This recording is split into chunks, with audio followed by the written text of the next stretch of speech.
depois isso aí mais ou menos estabilizou, e agora a gente está tendo novamente essa tendência de um esvaziamento de indivíduos querendo fazer pediatria, né? É ruim por um lado, porque falta mão de obra, é bom por um outro lado para vocês, porque quem gostar talvez ache um mercado mais propício para trabalhar, tá?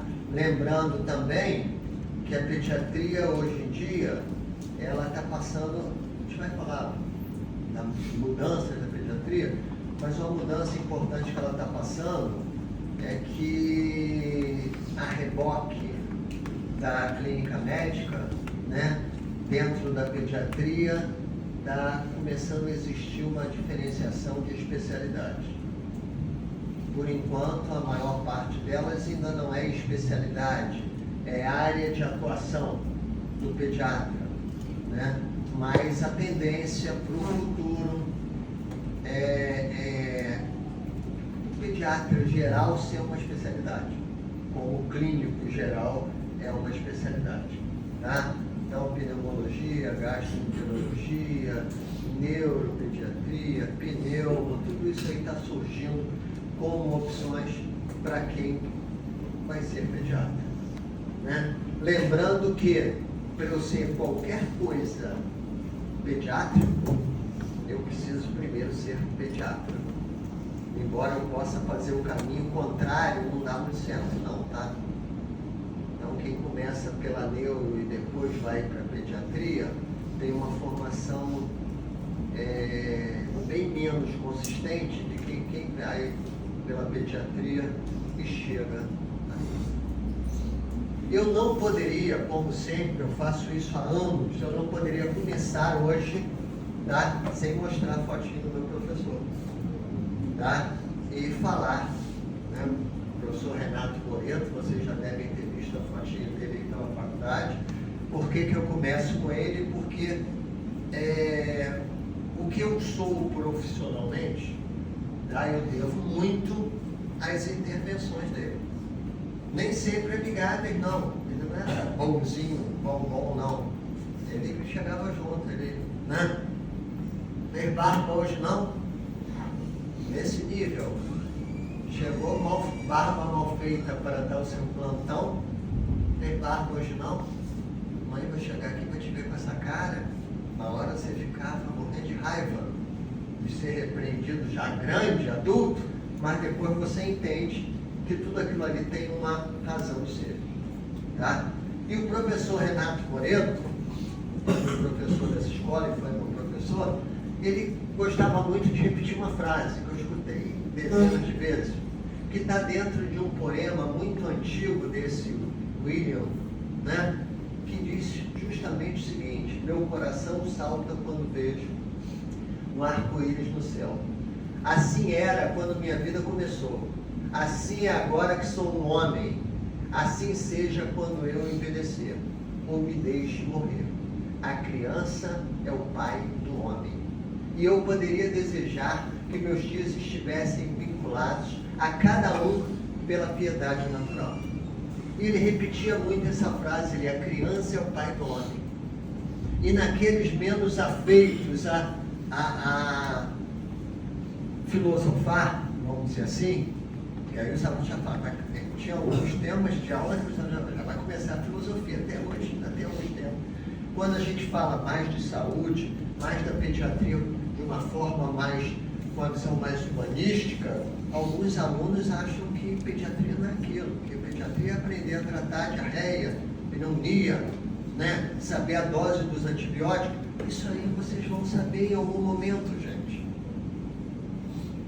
Nos outros componentes, nas outras especialidades, às vezes vocês querem saber também assim, o que é a doença complicada. Aí eu digo para vocês, não é disso que a gente vive. Não é com isso que a gente ganha dinheiro. Tá?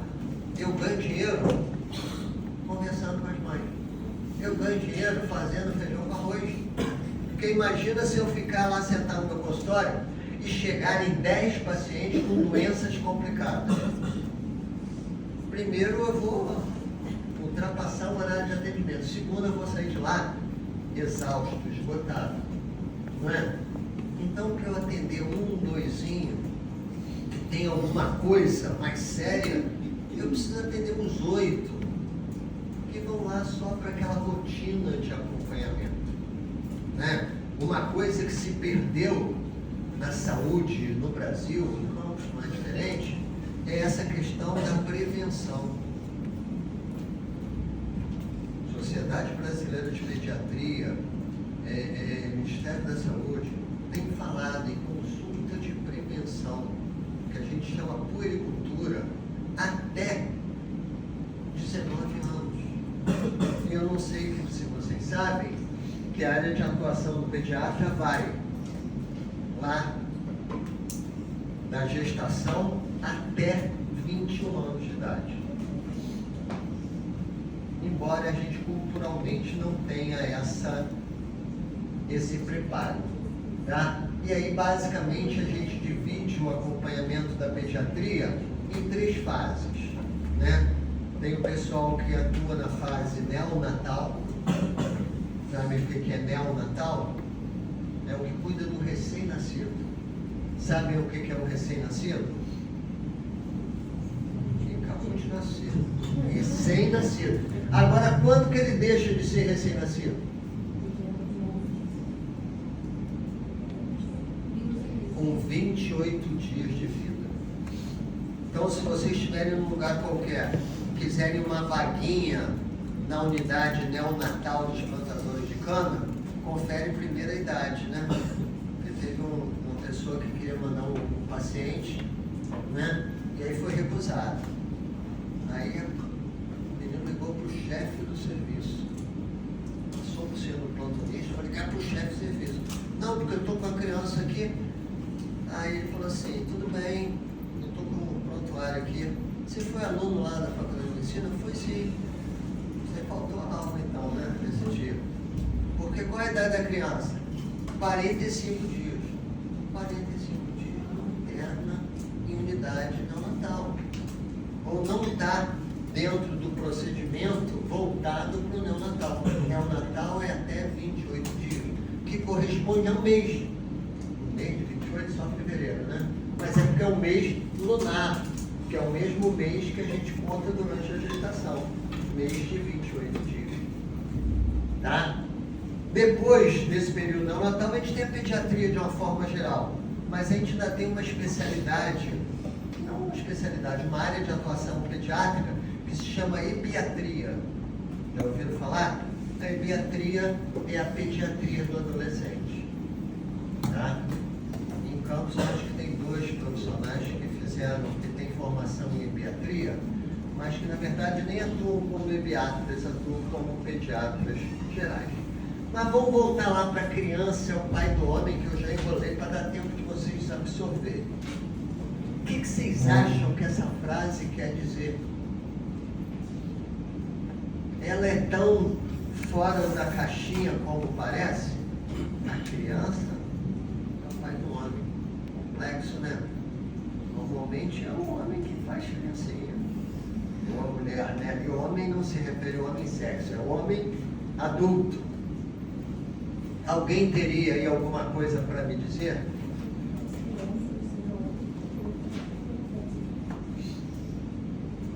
Para eu chegar a ser um adulto, algum dia eu fui criança. Algum dia eu tive mãe. Pai às vezes não, mas mãe com certeza. Ou se eu não tive nem pai nem mãe, tive um cuidador. Alguém que estava ali perto para cuidar de mim. E o resultado do que eu sou hoje, em muito, se deve a como eu fui cuidado, tratado, respeitado ou não, quando criança. Né? E isso aí cada vez fica mais claro para a gente. Né? Você fala assim, não, tem que tratar da diabetes, tem que tratar da hipertensão. Gente, não é bem melhor eu estar desde lá da infância, trabalhando de maneira que eu tenha menos pessoas com diabetes ou hipertensão para serem tratadas lá na frente? Né? E aí essa visão ela já está cada vez mais presente na nossa atuação como pediatra. Quando a gente briga com a mãe lá, briga no bom sentido, de não dar açúcar, não usar sal na preparação dos alimentos, nos 2 primeiros anos de vida, né, a gente enfrenta uma resistência muito grande. Mas a gente acredita que isso aí é importante, porque nesse período de 2 anos, a criança cria uma memória alimentar. E depois, quando ela for adulta, ela vai se alimentar não pela inteligência, ela vai se alimentar pela experiência que ela teve lá no passado. Eu, magrinho desse jeito assim, já estou na cama, deitado, vocês não vão acreditar, ontem uma dor miserável no dente, tomei o remédio para ver se melhorava. Aí falei, não, vou tomar um café que eu não estou aguentando. Eu não quero café, não, eu quero açúcar no café. E aí quando você toma um café com açúcar, dá uma sensação assim de, parece que o remédio fez mais efeito. Isso é vício, gente. O sal e o açúcar viciam a gente. E aí você fala assim, esse paciente não se vergonha, ele não faz a dieta que eu mandei ele fazer. Ele não é não, gente. Ele tem uma memória em que o organismo dele pede aquelas coisas. Tá? Então, trabalhar a saúde da criança é fundamental para que nós tenhamos adultos saudáveis. Tá?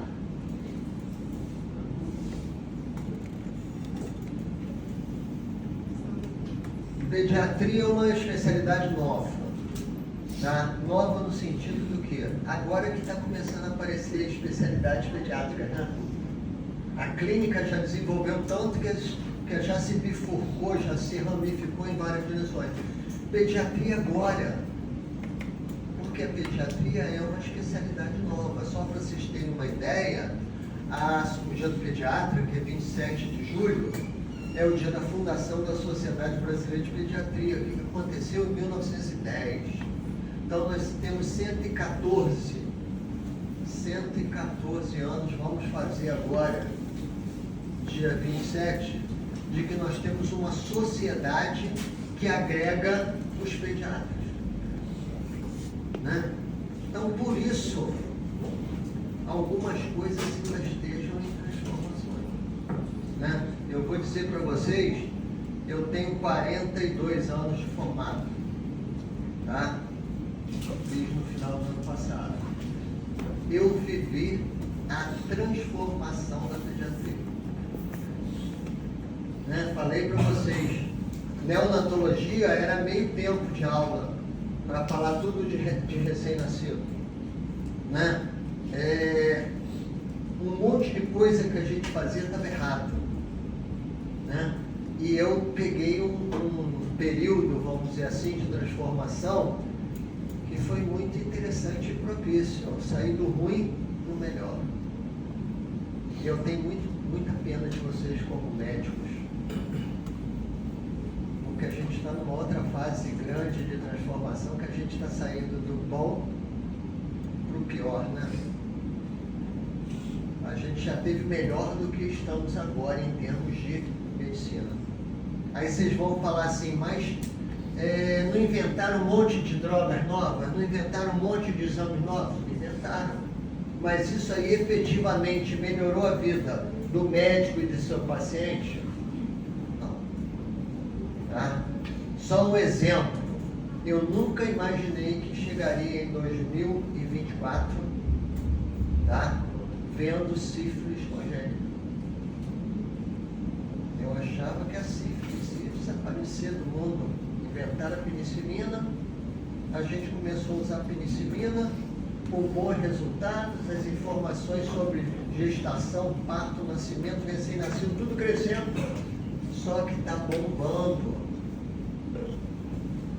Alguma suboclusão por ascaris, bolo de lombriga dentro da barriga.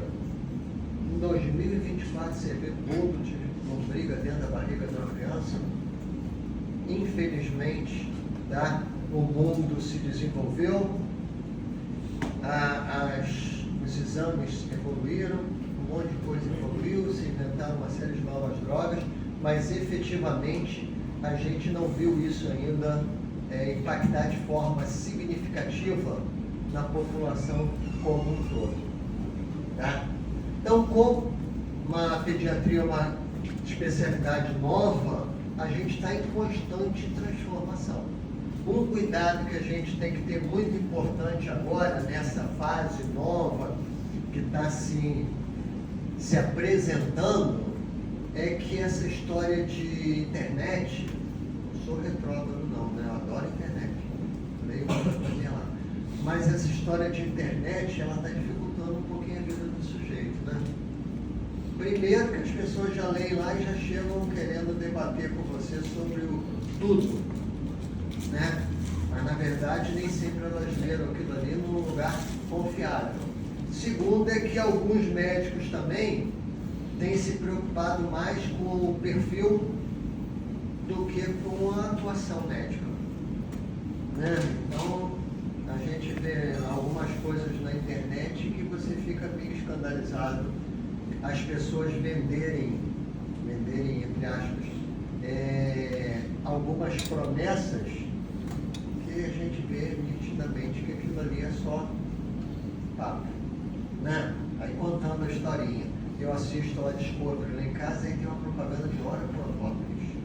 Dizem que é uma planta bem legal, mas só que tem um laboratório lá que vende a plantinha em cápsula. E aparece uma artista famosa falando, né? E durante a propaganda aparece uma letrinha miudinha assim, em branco. Quase na cor do fundo, você não enxerga, né? Então você fica de plantão do lado da televisão, o celular, na hora que aparece você fotografa para você poder ler, né? Aí está escrito lá assim: esse medicamento não garante nenhuma atividade terapêutica. O resultado depende das características individuais do paciente.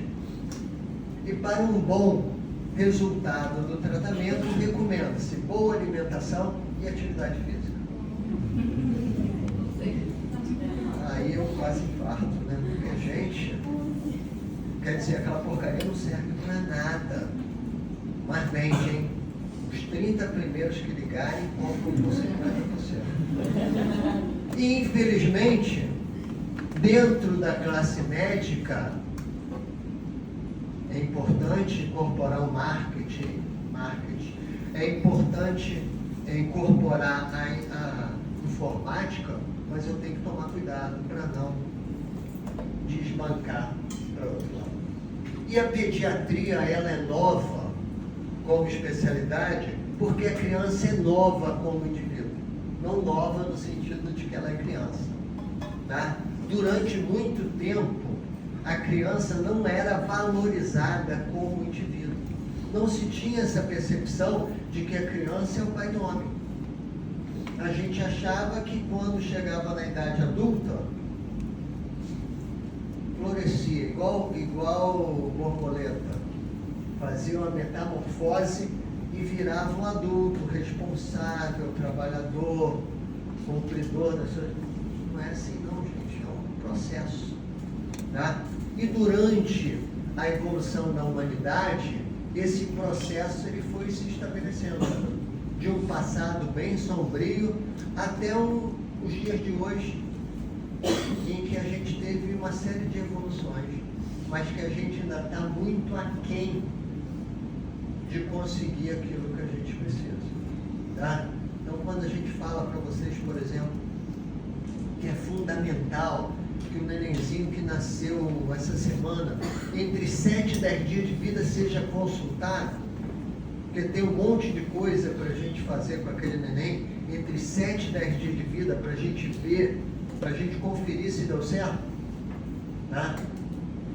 Eu pergunto para vocês, em Campos, não vamos chutar muito alto não, quantos por cento das crianças que nascem tem essa consultinha aí de 7 a 10 dias de vida? Vou chutar alto, tá? 30%. Os outros 70% não tem. Tá? E fora isso, uma série de outras coisas. Vocês já viram isso aí? Vocês já tem aí no xeroxzinho de vocês aí, ó. Esse aí tá igualzinho como era, né?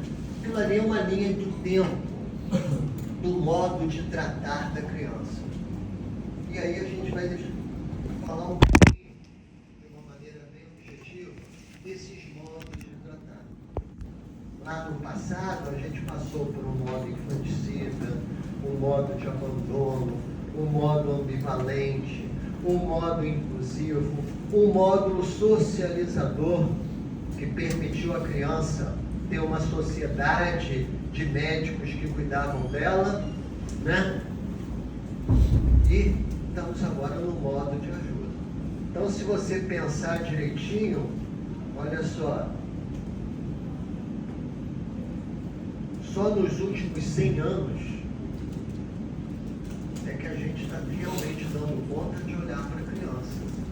Antes disso, a gente não olhava para ela, né? Se vocês olharem ali, ó, o Estatuto da Criança e do Adolescente é de 1990, tem 34 anos, tá? Se vocês olharem ali, só em 93 é que se percebeu que ter um pediatra para atender o neném quando nasce é importante. Antes disso, o neném nascia e era atendido por quem tivesse desocupado dentro da sala.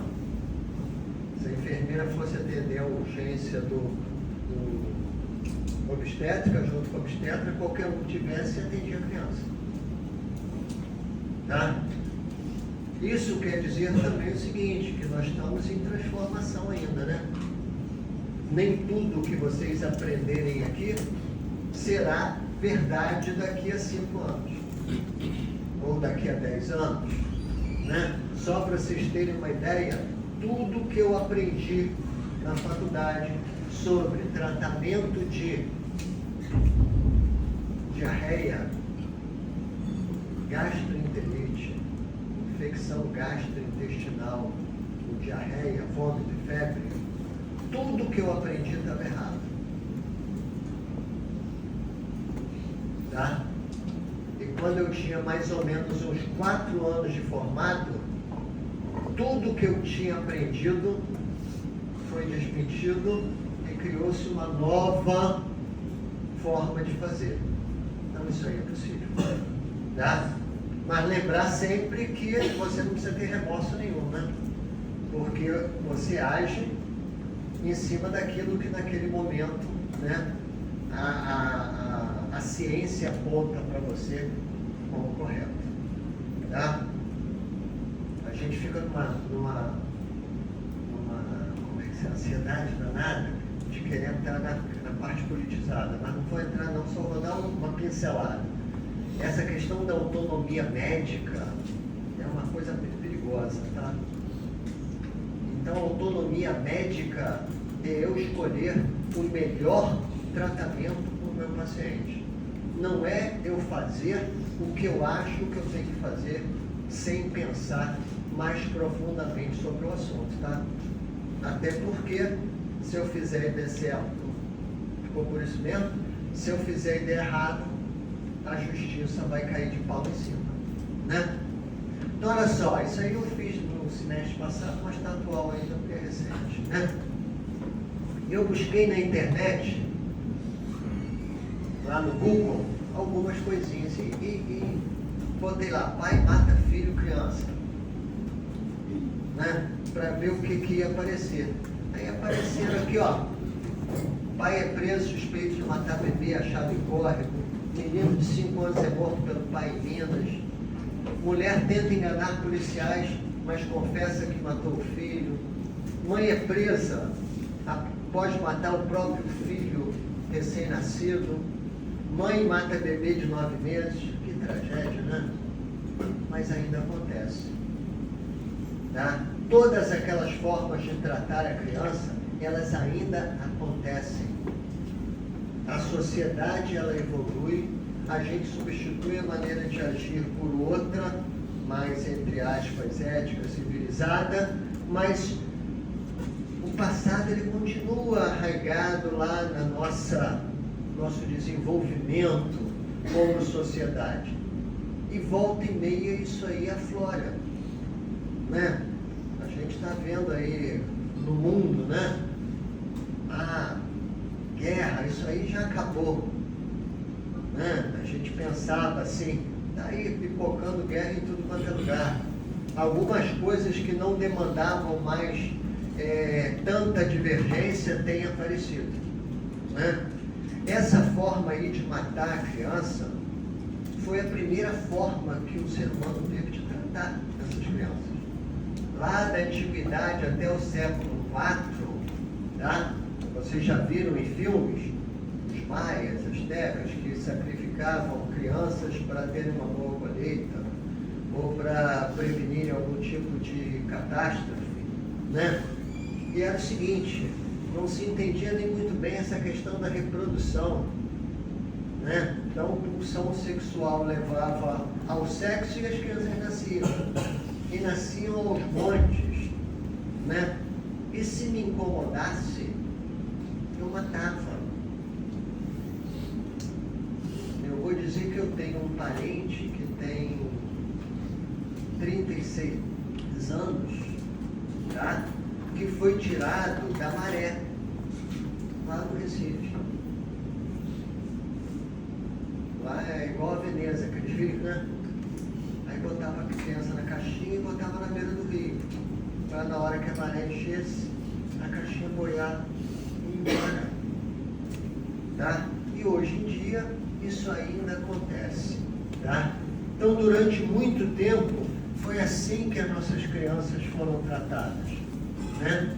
Depois disso, as mães, principalmente, né, começaram a pensar assim, não, eu fico com essa barriga grande, 9 meses, e o meu filho nasce, eu mato o meu filho? Não, eu não vou fazer isso não, matar eu não vou matar não, mas eu não tenho condição de ficar com ele. Então eu faço o que com ele? Eu abandono ele, né? Algumas mães abandonam ao léu, algumas abandonam em locais específicos, né? Na porta do parente, toca a campainha para o parente achar, e algumas coisas, histórias dessas que a gente conhece, muitas. E olha lá, ó, numa mesma pesquisa ali, ó, criança abandonada no lixo, Campo dos Goitacazes, né? Aparece lá o bebezinho que foi encontrado na caixinha de papelão, em Campos, em São Pedro da Aldeia, em vários lugares. Mas isso aí demonstrou que a gente já começava a ter uma certa preocupação. Inicialmente a preocupação dessas mães só. Tá? Então esse modo de abandono, que foi no século V até o século XIV, tá? A gente começa a reconhecer que a criança tem alma. Ela é uma pessoa. Olha só que coisa interessante, né?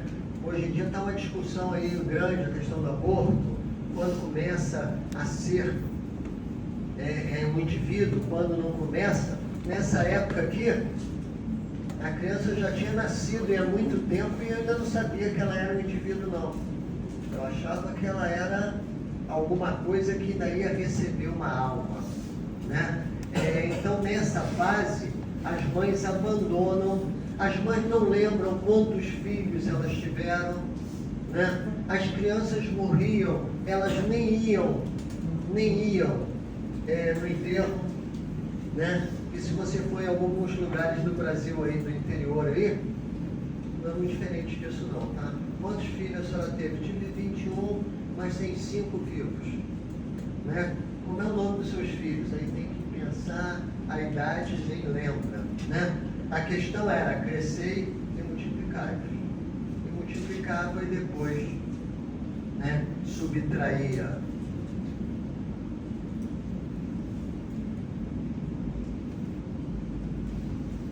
Né? Então vai lá, ó. E aí começou a acontecer o seguinte, essa questão de abandonar, ela foi se começou a ver que era um caminho, mas que a coisa não podia ser assim tão, né? Então o que aconteceu? As Santas Casas, por exemplo, a Santa Casa aqui de Campos teve isso, quando era ali na Praça São Salvador, é anterior a mim, tá? Mas tinha uma Santa Casa ali, onde é um shoppingzinho de esquina, que foi criada uma coisa chamada Roda dos Expostos, já ouviram falar, né? Um cilindro assim, que a pessoa botava a criança, tocava a campainha, rodava, né? Então era uma maneira de diminuir a minha culpa e dar alguma esperança para essa criança. Só que é o seguinte, nós vamos ver mais adiante, não resolvia muito a vida da criança não, tá? A maior parte desses recém-nascidos acabava morrendo, tá? Por doença, por algum outro motivo. Nessa fase, os pais já entendiam que a criança tinha que ficar ali porque era seu filho, mas resolvia as questões agredindo, disciplinando de forma rigorosa.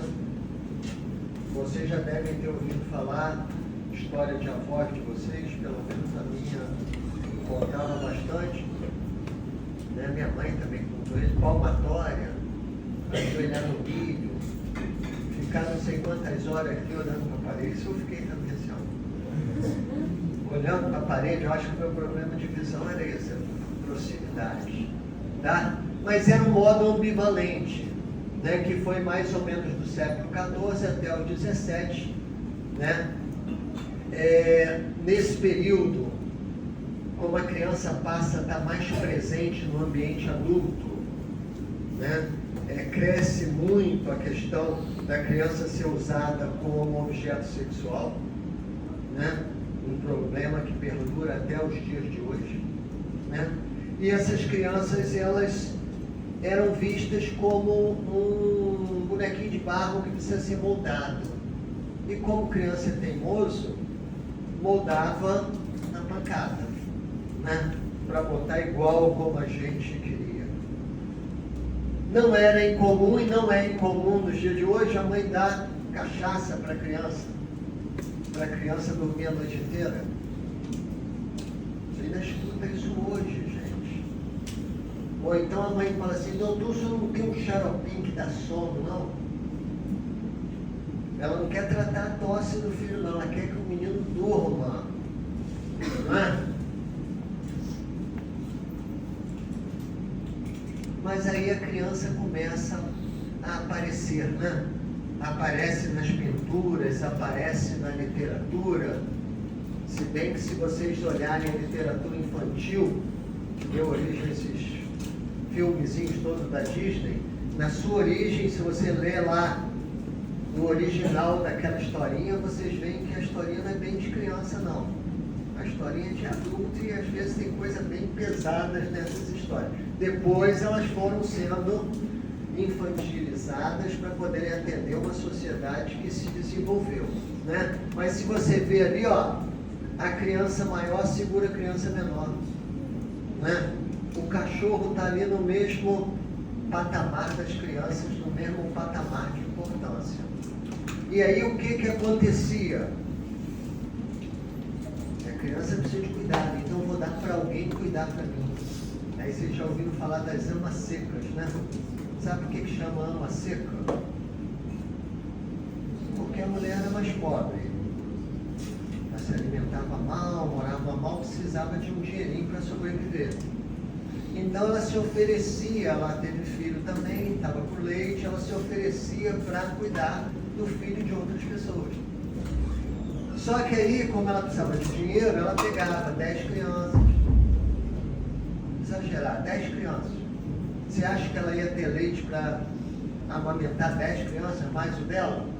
Por isso ama seca. Essas crianças desnutriam, passavam fome, adoeciam e morriam, né? Se vocês pensarem direitinho, Pedro I foi embora do Brasil, Pedro II tinha 5 anos, né?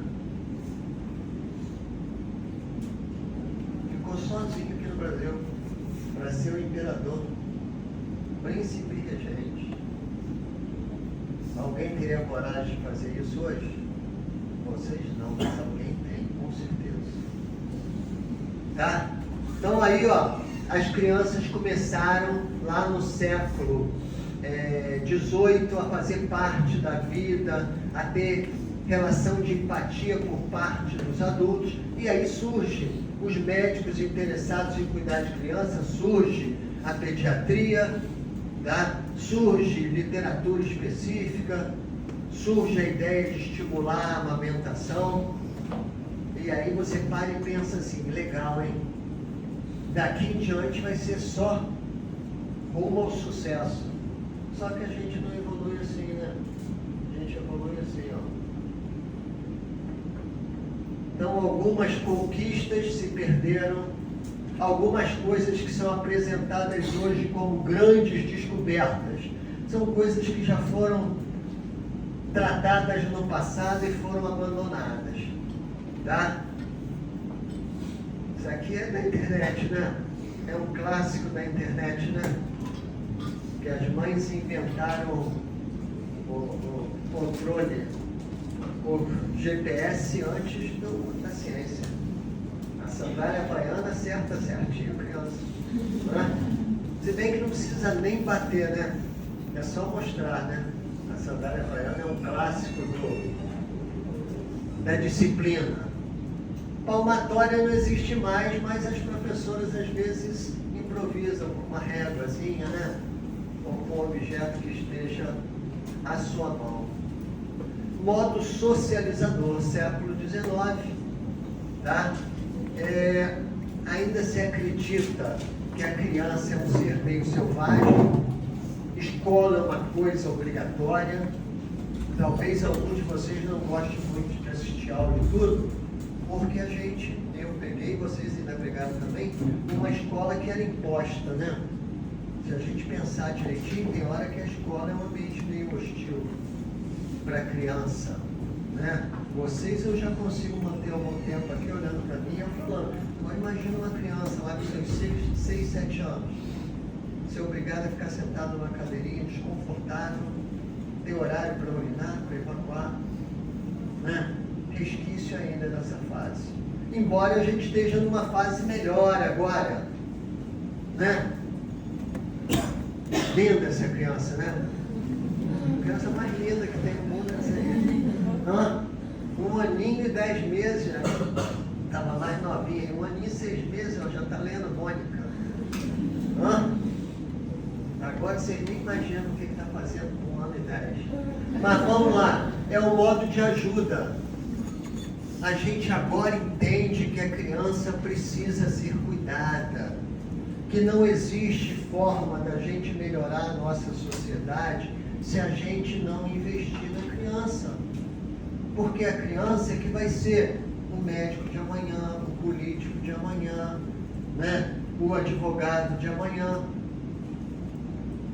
Só que como toda mudança, exige uma certa adaptação, né?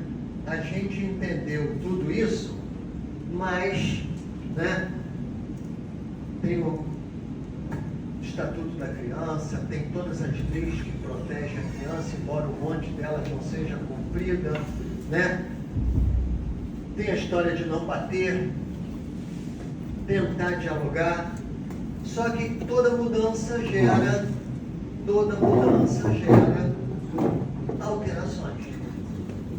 Como que nós estamos hoje? Nós estamos hoje em alguns locais como estávamos lá na antiguidade, matando criancinhas. Em alguns lugares abandonando, em alguns lugares batendo, explorando sexualmente, né? 2024, isso ainda é uma cena comum do nosso dia a dia. Só você ir no lixão você vai ver isso. E para onde nós estamos caminhando? Não sabemos ainda, porque em todo período de transição, às vezes acontece um exagero daquilo, né? Então o cuidado que a gente tem que ter é que na internet ou em alguns círculos de discussão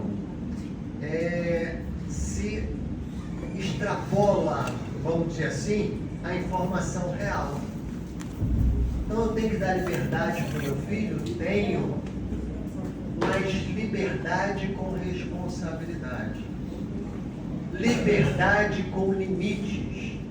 um bocado das crianças que estão sendo tratadas aí, tomando remédio, fazendo terapias, tá? Enquadradas como neurodiversas, não tem nenhuma patologia. Elas não têm uma sinalização de qual é o limite. E a criança faz, às vezes, alguns comportamentos antissociais como um pedido de socorro. Tá? Vamos refletir um pouquinho. Vocês acham que existe muito abandono no dia de hoje?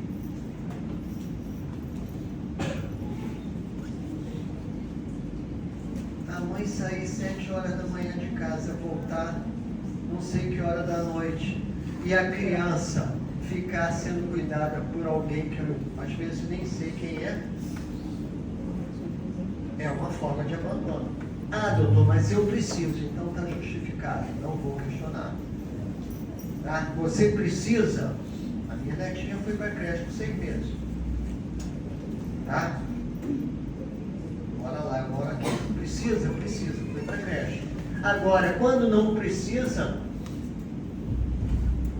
e você usa desse artifício só porque você não quer ter o trabalho, porque criança dá trabalho, o trabalho de cuidar, isso caracteriza abandono. Tá? Rapidinho agora. Brasil. Quando Pedro Álvares Cabral, político do Brasil, né? 22 de abril de 1500, chegou no Brasil, ele tinha na frota dele lá um cara chamado Pedro Vai de Caminha, que escreveu uma cartinha para o rei de Portugal, comunicando as boas novas, e entre outras coisas tem uma frase clássica que é: aqui se plantando tudo dá. Não é? Então a gente se questiona como é que num país de uma extensão territorial como a nossa, em que se plantando tudo dá, ainda tem criança com desnutrição morrendo de fome. Mas vamos lá. Pedro Vaz de Caminha escreveu lá na cartinha lá também, ó. Também andava aí outra mulher moça, com um menino ou menino no colo, atado com um pano não sei de que, aos peitos, de modo que apenas as perninhas lhe apareciam.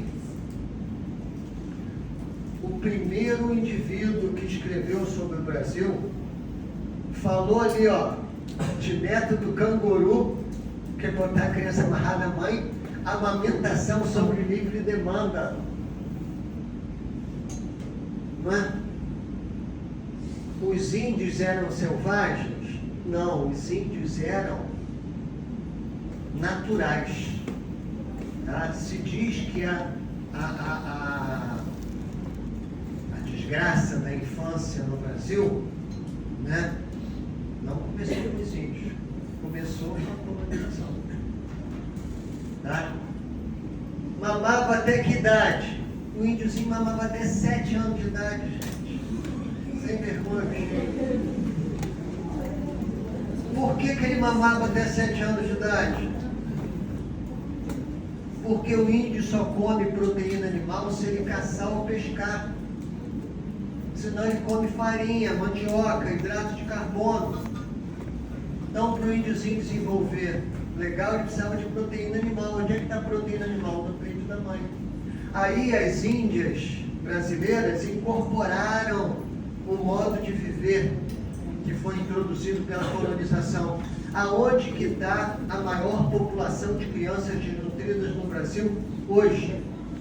Nas populações indígenas, que perderam seus hábitos naturais e não têm o hábito de substituição por um outro hábito. Tá? Aqui como é que os índios, enquanto lá em Portugal as crianças estavam sendo abandonadas, apanhando, né? Aqui o índio nem repreendia o filho, nem doutrinava, ensinava pelo exemplo. Olha lá a roda dos expostos. Agora olha só, Pedro I foi na casa dos expostos, lá na Santa Casa de Misericórdia, eu botou até misericórdia entre aspas, do Rio de Janeiro. e descobriu o seguinte, que 12 mil crianças que entraram durante 13 anos, apenas 1.000 haviam sobrevivido. Então entraram 12 mil, morreram 11 mil. E até fez uma doação lá para a Santa Casa, e a princesa Isabel, quando veio em Campos, junto com o marido, o Conde Deu, também fez uma doação para o asilo da Lapa. Tá? Aquele asilo que tem ali na curva ali da rua, está lá quase caindo, está tombado literalmente. A princesa Isabel e o marido doaram dinheiro para poder acolher menores ali naquele espaço. Tá?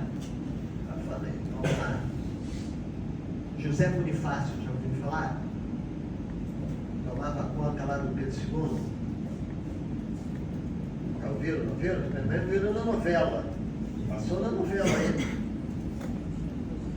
José Bonifácio, ele foi um dos cabeças da Constituinte de 23. Tá? E aí lá na Constituinte tinha escrito o seguinte: a escrava, durante a prenhez e passado o 3º mês, não será obrigada a serviços violentos e apurados. No 8º mês, só será ocupada em casa. Depois do parto, terá 1 mês de convalescência e, passado esse mês, esse período, durante 1 ano, não trabalhará longe da cria. Cara, isso aí foi falado em 1823. E hoje? E era escrava, né? Que naquela época era considerado alguém sem valor nenhum. E hoje? Nós estamos garantindo isso para nossas mães? Licença de 6 meses foi aprovada, mas não foi regulamentada. Então, dependendo de onde a mulher trabalha, se ela completar 4 meses de licença hoje, amanhã ela tem que... Aí eu brigo para a criança mamar até os 6 meses. Mas a mãe tem que começar a trabalhar com 4 meses. Então para de brigar. Não, vou continuar brigando. O papel nosso é brigar pelo direito, né? Mas infelizmente, né? 1914 começaram as consultas de pediatria. Em 32, obrigatoriedade de creche e locais para amamentação junto ao local de trabalho. Temos isso em todos os lugares? Nada. 34, 1% da renda da União, dos estados e municípios, tá, deveriam ser aplicados na infância e maternidade. Aí quando chegou em 1946, a Constituição apagou tudo isso. Começamos do zero novamente. Tá? E aí, já chegando na minha época, a gente não... Eu formei em 81, tá? Em 1980, que se começou a ter uma ação integrada de estimular o aleitamento materno. Uma vez eu perguntei para minha mãe se eu tinha mamado no peito. Depois que eu já estava na faculdade, né? Na pediatria, ela falou, não, quando você tinha 1 mês, o médico falou que o meu leite era muito ruim e mandou eu dar um leite em pó. Para minha felicidade, eu tinha uma tia que trabalhava na LBA, Legião Brasileira de Assistência, que era um órgão público, né, de amparo, vamos dizer assim. Então ela fornecia o leite. E aí eu mamei leite fórmula, não devia ser tão boa a fórmula como é hoje, mas pelo menos me salvou de algumas outras coisas. Tá? Olha lá. 1989, que foi instituído alojamento conjunto. Mas na novela da Globo, você ainda vê a criancinha nascer, a mãe está no quarto, e aí o pai da criança, lá sei lá, nem sei quais são os artistas que estão fazendo sucesso, que eu não vejo mais televisão, chega assim no vidro e vê a criancinha no berçário. Berçário é assim, a criança nascia, a mãe ia para um lugar, a criança ia para outro, para a criança não incomodar a mãe. Só que é o seguinte, a criança chorava, a mãe não estava perto, dava uma mamadeira, dava um soro bem posado, dava alguma coisa para a criança. Aí quando dava a hora de levar a criança para mamar, a criança não queria mamar. Eu já tinha tido vontade de mamar.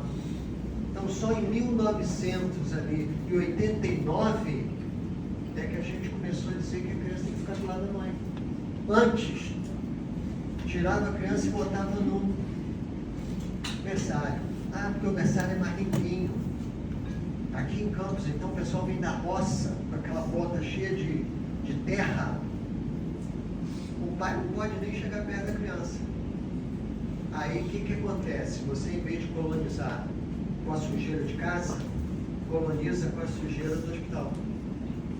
Por isso que todo nenenzinho que nasce e vai para a unidade neonatal tem que tomar antibiótico, porque faz infecção. Então, a ideia hoje é, a criança nasce e vai para perto da mãe, mama a hora que quiser e coloniza pelos germes da mãe. Vou contar para vocês não vão acreditar. Quando eu comecei a trabalhar em pediatria, lá nos plantadores de cama, no internato, em 80, depois como residente, a mãe chegava para internar o filho. Você fazia a historinha, pegava a criança e a mãe ia embora. Você ficava com o filho dela, de 1 mês, 2 meses, 1 ano, 2 anos, 3 anos, qualquer idade. Não ficava ninguém com a criança. Não ficava o responsável. Isso aí há 40 anos atrás. Tá? E até hoje o povo reclama, né? Que a mãe atrapalha, que a mãe incomoda, né? Tem colega que não gosta de fazer enfermaria porque tem mãe. Gosta de fazer UTI porque só tem criança. Então, olha lá, só em 90 que a lei instituiu um acompanhante. Só em 93 que passou a ter pediatra em sala de parto. Tá? Mas vamos lá, para a gente encerrar esse primeiro bloco. A criança é a razão de ser da pediatria. Pediatria é difícil? Não, pediatria não é difícil. O problema da pediatria é que cada criança é uma criança. Ah, mas todo adulto é um adulto. Não. O adulto de 30 anos, ele é mais ou menos já igual a todo adulto de 30 anos. O adulto de 40 anos é mais ou menos igual a qualquer adulto de 40 anos. Agora, a criança de 1 ano é diferente da criança de 2 anos, mas é diferente das outras crianças de 1 ano. Como a de 2 anos é diferente das outras crianças de 2 anos. Aí vocês falam assim, pediatria tem muita conta. Não tem muita conta, gente. O negócio é que adulto eu faço conta, 40 quilos ou mais. Então o remédio é um comprimido, é uma medida, é uma ampola, né? Agora a criança pode ter 800 gramas, 1,5 kg, 3 kg, 5 kg. Então eu preciso adequar o medicamento ao tamanho daquela criança. Tá? Nós somos a especialidade que cuida da criança e do adolescente, já falei, desde intraútero até 21 anos. A nossa missão é fazer com que o ser humano atinja a idade adulta, apto a exercer plenamente o seu potencial. Tá? Uma outra coisa importante é que sempre a gente tenta descobrir o que é o normal. Não é? O que é que vai me dar segurança de que aquilo ali não tem nenhum problema aquela criança. Só que essa questão de normalidade é uma questão complexa, tá? Ela exige estudo, informação, conhecimento, leitura, mas ela exige vivência, né? Infelizmente, a gente está no auge da nossa vivência quando a gente começa a declinar fisicamente. Já não quer trabalhar tanto. Mas, né, para vocês saberem que o aprendizado é constante. Né? Qualquer especialidade médica, mas dentro da pediatria, quem for pediatra tem que se atualizar. Eu falei que lá, quando eu me formei, mudou tudo. Vou contar a história da infecção intestinal para vocês rapidinho aqui. Como que eu aprendi a tratar a infecção intestinal? Tá? Dá um antiemético para parar de vomitar. Dá um antidiarreico para parar de evacuar. Para parar de evacuar. Bota logo na veia. Abre uma porta de entrada para entrar alguma coisa. Dieta zero. 48 horas. E faz um antibiótico para matar a flora, que não mata só ruim. Aí o que acontece? Muita criança desnutrida chegavam graves, desidratados, pegavam a veia em cada membro e você não conseguia hidratar. Uma colega minha mora até em Macaé agora, chegou no cartório para casar, quando ela entregou no menino, a senhora que é a doutora Sandra, ela só assim, o senhor já ouviu falar de mim? Não, é que bate muito a atestado de óbito da senhora. Cada plantão que a gente dava, de 24 horas, a gente ensinava 3 ou 4 atestados de óbito. Tá? Então era desse jeito. Aí lá na Índia, já viram que na Índia o negócio lá é barbatizado, né? Porque os bichinhos lá do sul, ratinho, condicionamento. Na Índia teve uma epidemia de cólera. Cólera, o sujeito morre seco, né? De evacuar e vomitar. Né? E não tinha mais lugar no hospital para tratar cólera. Aí alguém, aquele povo lá do faz aquele negócio, gente, não podemos deixar as pessoas morrerem secas, vamos dar água para as pessoas. Aí começaram a dar água para as pessoas e viram que elas... Não, então vamos montar uma tenda, pelo menos, para eles ficarem na sombra, bebendo água na sombra. Aí descobriram que quem ficava bebendo água na sombra sobrevivia mais do que quem internava no hospital. Morria mais no hospital do que bebendo água na sombra da tenda. Aí a Organização Mundial de Saúde mandou um monte de profissionais para lá e se criou a terapia da reidratação oral. Dá antiemético? Não. Dá antidiarreico? Não. Dá antibiótico? Não. Bota na veia de cara? Não. Dá soro pela boca. Tá? E aí foi uma revolução. Que a gente tinha quase que brigar com os outros médicos porque diziam que a gente estava matando as crianças, quando na verdade a gente estava deixando de matar as crianças para fazê-las sobreviver. Tá? Então essas mudanças acontecem. Mas você ainda vê colega, chegou com diarreia, sulfa-methoxazol mais trimetropina. Né? Vocês vão ver isso no dia a dia de vocês. E aí o importante, vocês, como diz ali, ó, você tem que ter um informativo, é você saber, você não vai nem discutir com o cara, porque se o cara já tem 30 anos de formado, ele não vai ficar diferente, não. Deus é bom que ele protege os velhos e as crianças.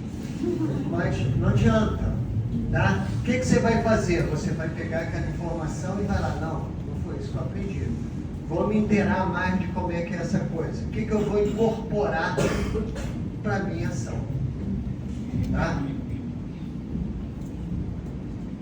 Para ser pediatra tem que... Essa questão que eu falo assim, com história, para ser pediatra tem que saber contar história, tá? Porque a mãe vai lá atrás de informação. Ontem não, hoje é terça, ontem mesmo. Ontem eu atendi um paciente, tá?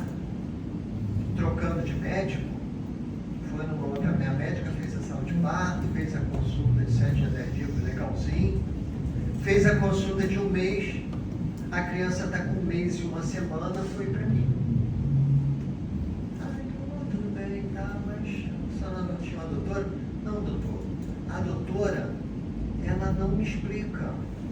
A doutora não tira minhas dúvidas. Aí como é que eu faço o acompanhamento de uma criança que está saudável sem contar a história para a mãe? Sem falar para ela sobre as coisas, né? Sobre o cartão de vacina, sobre a prevenção de acidentes, quanto cuidado de higiene, os cuidados de uma maneira geral. Senão ela vai chegar lá, eu vou pesar e medir e vou falar, tá tudo bem, pode ir embora. Ela vai voltar mês que vem, mas quando eu converso com ela, elas voltam certinho, tá?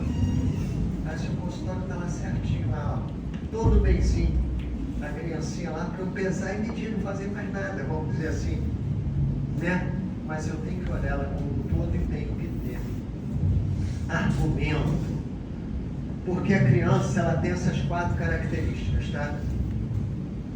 A criança é extremamente vulnerável, ela depende de alguém para cuidar dela, e o organismo dela não está totalmente preparado para reagir a algumas situações.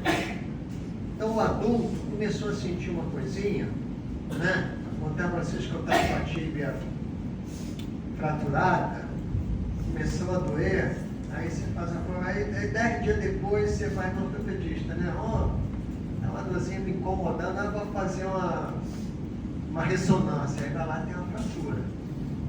Se eu fizer isso com a criança, ela não chega nos 10 dias, tá? A criança é vulnerável. Eu tenho que estar acompanhando ela direitinho, porque o quadro evolui com muita facilidade em função da imaturidade orgânica.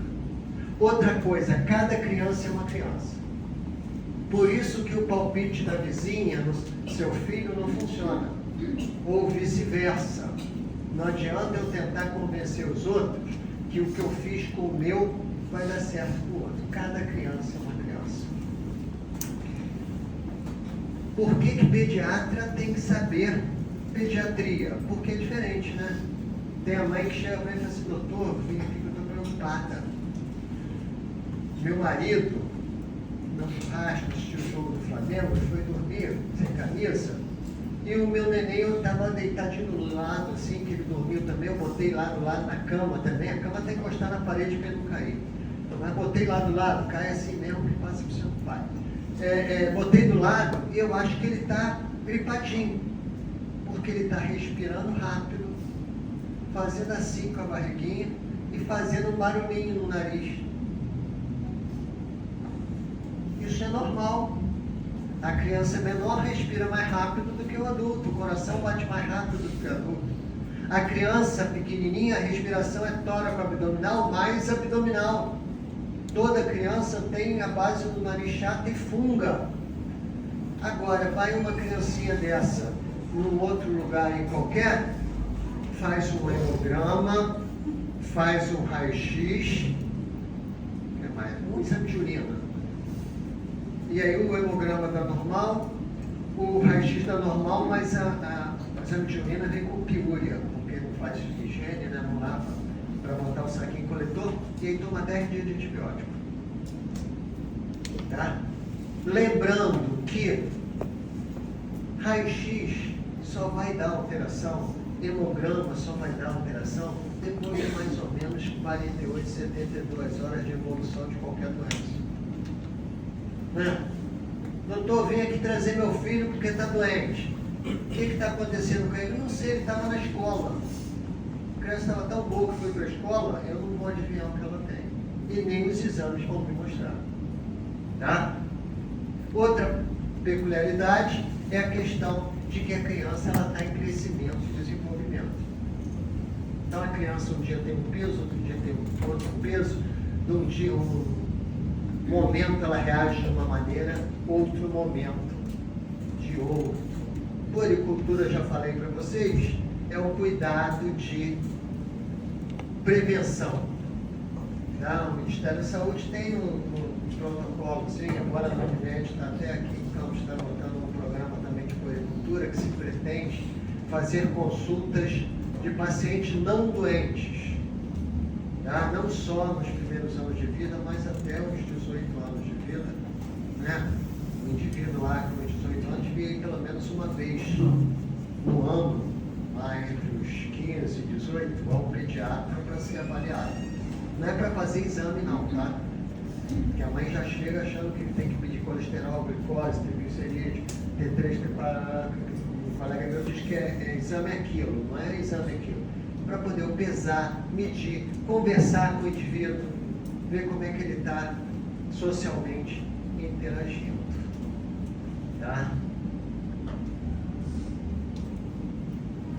Intervalinho de quantos minutos?